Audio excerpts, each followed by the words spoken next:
Friends, ನಾನು ಇದಕ್ಕಿಂತ ಮುಂಚೆ ನಿಮಗೆ ನನ್ನ ಹೇರ್ ಕೇರಿನ ಬಗ್ಗೆ ತಿಳಿಸಿದ್ದೇನೆ.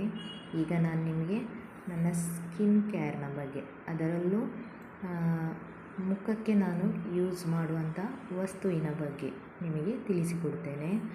ಮೊದಲನೆಯದಾಗಿ ನಾನು ಯೂಸ್ ಮಾಡುವಂಥದ್ದು ನೀಮ್ ಪ್ಲಸ್ ಸೋಪು. ಅದು ಈ ರೀತಿಯಾಗಿ ಉಂಟು. ಈ ಸೋಪು ಮುಖಕ್ಕೆ ಮಾತ್ರ ಅಲ್ಲ, ನಮ್ಮ ಇಡೀ ಬಾಡಿಗೆ ಯೂಸ್ ಮಾಡಿಕೊಳ್ಬೋದು. ನೋಡಿ, ಈ ರೀತಿಯ ಸೋಪು. ಇದರ ರೇಟ್ ಬಂದುಬಿಟ್ಟು 130 ರೂಪೀಸ್. ಇದು ನನಗೆ ತುಂಬ ಎಫೆಕ್ಟಿವ್ ಆಗಿದೆ. ಇದನ್ನು ಯೂಸ್ ಮಾಡಿದ ಮೇಲೆ ಮುಖದಲ್ಲಿರುವಂತಹ ಪಿಗ್ಮೆಂಟೇಷನ್ ಆಗಿರ್ಬೋದು, ಅದೇ ರೀತಿ ಮುಖದಲ್ಲಿರುವಂಥ ಯಾವುದೇ ಕಲೆಗಳನ್ನು ಇದು ಹೋಗಲಾಡಿಸ್ತದೆ.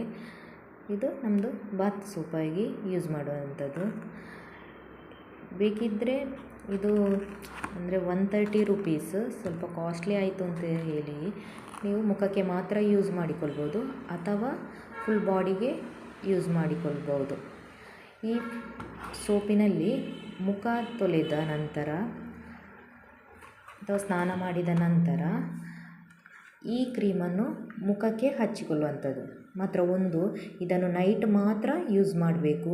ನೈಟಲ್ಲಿ ಮಾತ್ರ ಯೂಸ್ ಮಾಡುವಂಥ ಕ್ರೀಮು ಇದು ಒಂಥರ ಜೆಲ್ ಟೈಪು ಇರುವಂಥದ್ದು. ಜೆಲ್ ಅಂದರೆ ಇಲ್ಲಿ ಬರದೇ ಉಂಟು, ಆ್ಯಕ್ನೆ ಕಾಂಪ್ಲೆಕ್ಸ್ ಜೆಲ್ ಅಂತೇಳಿ. ಇದನ್ನು ಮಾತ್ರ ನೆನಪಿಟ್ಕೊಳ್ಳಿ, ಇದು ನೈಟ್ ಮಾತ್ರ ಯೂಸ್ ಮಾಡುವಂಥ ಕ್ರೀಮು. ಈ ಸೋಪಿನಲ್ಲಿ ಮುಖ ತೊಳೆದ ಮೇಲೆ ಅಥವಾ ಸ್ನಾನ ಮಾಡಿದ ಮೇಲೆ ರಾತ್ರಿ ಹೊತ್ತು ಆದಮೇಲೆ ಇದನ್ನು ಹಚ್ಚಿಕೊಳ್ಳುವಂಥದ್ದು. ಮಲಗುವುದಕ್ಕಿಂತ ಮುಂಚೆ ಹಚ್ಚಿ ಮಾರ್ನಿಂಗ್ ಎದ್ದ ಕೂಡಲೇ ಮುಖ ತೊಳೆದ್ರೆ ಆಯಿತು. ಇದನ್ನು ಮಾತ್ರ ಹಗಲು ಹೊತ್ತಲ್ಲಿ ಯಾವತ್ತೂ ಹಾಕ್ಕೊಳ್ಬೇಡಿ, ನೈಟ್ ಮಾತ್ರ ಯೂಸ್ ಮಾಡುವಂಥ ಕ್ರೀಮು.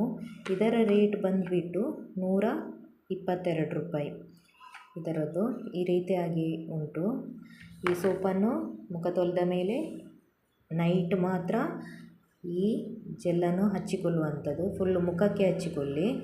ಮುಖಕ್ಕೆ ಹಚ್ಚಿಕೊಂಡು ಮಾರ್ನಿಂಗ್ ಎದ್ದು ಮುಖ ತೊಳ್ಕೊಳ್ಳಿ. ನಿಮಗೆ ಒಂದು ವಾರದಲ್ಲಿ ಇದರದ್ದು ಎಫೆಕ್ಟ್ ಗೊತ್ತಾಗ್ತದೆ. ನಿಮಗೆ 1 ವಾರ ಅಥವಾ 3 ದಿವಸದಲ್ಲಿ ಸಹ ಗೊತ್ತಾಗ್ತದೆ. ನಿಮಗೆ ಒಂಥರ ಮುಖ ಕ್ಲೀನ್ ಆದ ಹಾಗೆ ಫೀಲ್ ಬರ್ತದೆ. ಬಹಳ ಉತ್ತಮವಾದ ಪ್ರಾಡಕ್ಟ್. ನನಗೆ ಸಹ ಇದು ತುಂಬ ಇಷ್ಟ ಆಯಿತು. ನಾನು ಇದಕ್ಕಿಂತ ಮುಂಚೆ ನ್ಯಾನೋ ಜೆಲ್ ಕ್ರೀಮ್ ಯೂಸ್ ಮಾಡ್ತಾ ಇದ್ದೆ. ಒಂದು ದಿವಸ ಅದನ್ನು ಪರ್ಚೇಸ್ ಮಾಡಲಿಕ್ಕೆ ಅಂತ ಮೆಡಿಕಲಿಗೆ ಹೋದಾಗ ಮೆಡಿಕಲ್ನವರು ನನಗೆ ಇದನ್ನು ಸಜೆಸ್ಟ್ ಮಾಡಿದರು.